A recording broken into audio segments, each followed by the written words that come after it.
Et bienvenue dans la chaîne Mathématiques Sciences. Aujourd'hui je prends et expliquer une nouvelle vidéo. Cette vidéo donc en physique-chimie sur le thème de l'organisation et de la transformation de la matière. Et plus précisément une vidéo dans laquelle ici je vais vous parler de l'origine et de la diversité de la matière.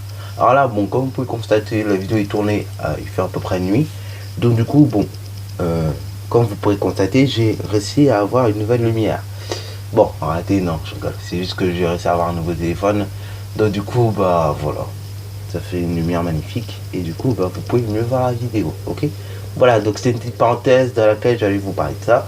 Il fallait absolument que je vous en parle pour que vous en rendiez compte, parce que certains me disent ah oui, tes vidéos faut que tu les améliores un petit peu parce qu'il n'y a pas assez de luminosité. Je suis tout à fait d'accord avec vous.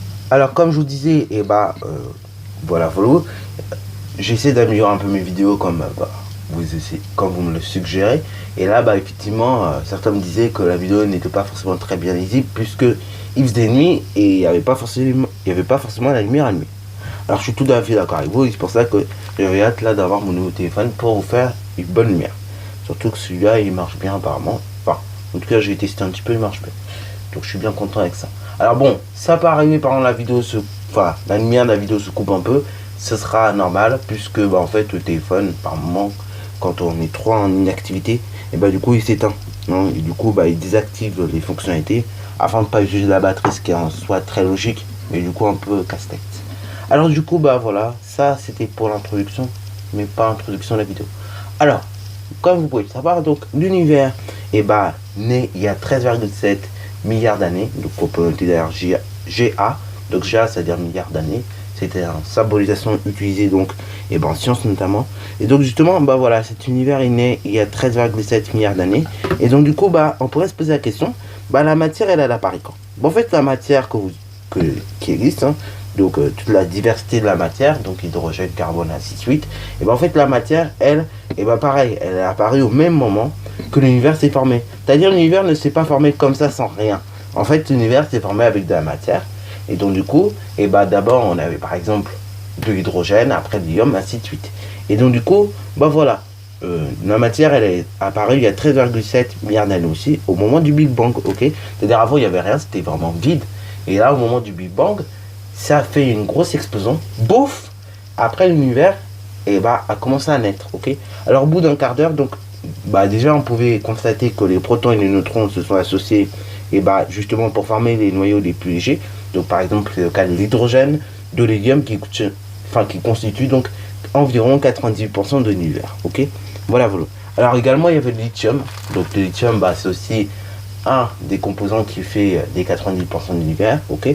Et puis après diverses choses, donc bah, divers éléments sont apparus plus tard dans les étoiles un petit peu plus lourds tels que le carbone, l'azote, l'oxygène, le silicium, le fer, ainsi de suite.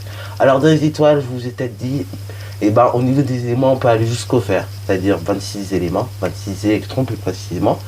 On ne peut pas aller plus loin, hein, puisque les étoiles fabriquent jusqu'à 26 électrons, ok. Pas des atomes allons jusqu'à 26 électrons et pas plus, ok. Donc du coup bah, c'est pour ça que et ben, on s'arrête au fer, ok. Mais bien évidemment, vous allez me dire aussi, mais pourquoi alors dans ce cas-là, et ben, il existe d'autres éléments tels que l'uranium ou bien, je sais pas, l'or ou bien ainsi de suite. Pourquoi il existe tous ces éléments-là? Parce qu'en fait, ces éléments-là, et ben, eux, ils apparaissent plus tard. Ils apparaissent justement, lorsque les étoiles s'arrêtent, ok. Lorsque les étoiles s'arrêtent, en fait, et bah il y a une production d'atomes plus lourde qui se fait, ok. Donc là, au lieu que par exemple il y ait une fission dans les étoiles, et bah en fait il va y avoir une fusion, ok. C'est-à-dire les atomes les plus légers vont s'associer entre eux bah, pour former des atomes de plus en plus lourds, ok. Donc les noyaux les plus légers vont s'associer, ça va former des noyaux plus lourds et donc des atomes plus lourds, ok. Donc du coup c'est pour ça qu'on aura par exemple la naissance d'or, d'argent, tout ça, ok. En fait toute la matière que vous voyez et bah est due aux étoiles, ok. Donc bah voilà. Donc vous comprenez bien d'où elle vient cette diversité de la matière. En fait d'abord elle vient de la naissance de l'univers, puis progressivement après elle est venue dans les étoiles, ok. Voilà. Alors les étoiles au début, et bah qu'est-ce qui se passe? Il se passe qu'il y a un phénomène de fusion, hein, ce phénomène de fusion qui se passe. C'est-à-dire en gros des noyaux légers vont s'assembler pour former des noyaux un petit peu plus lourds, ok. Voilà.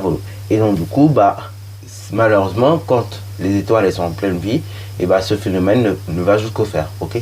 Elles peuvent pas produire d'atomes plus lourds que le fer, ok, qui comportent donc 26 électrons comme je vous le disais. Après, plus tard, quand les étoiles meurent, en revanche, et bah vous avez production d'éléments plus lourds, ok, tels que par exemple l'uranium, tout ça.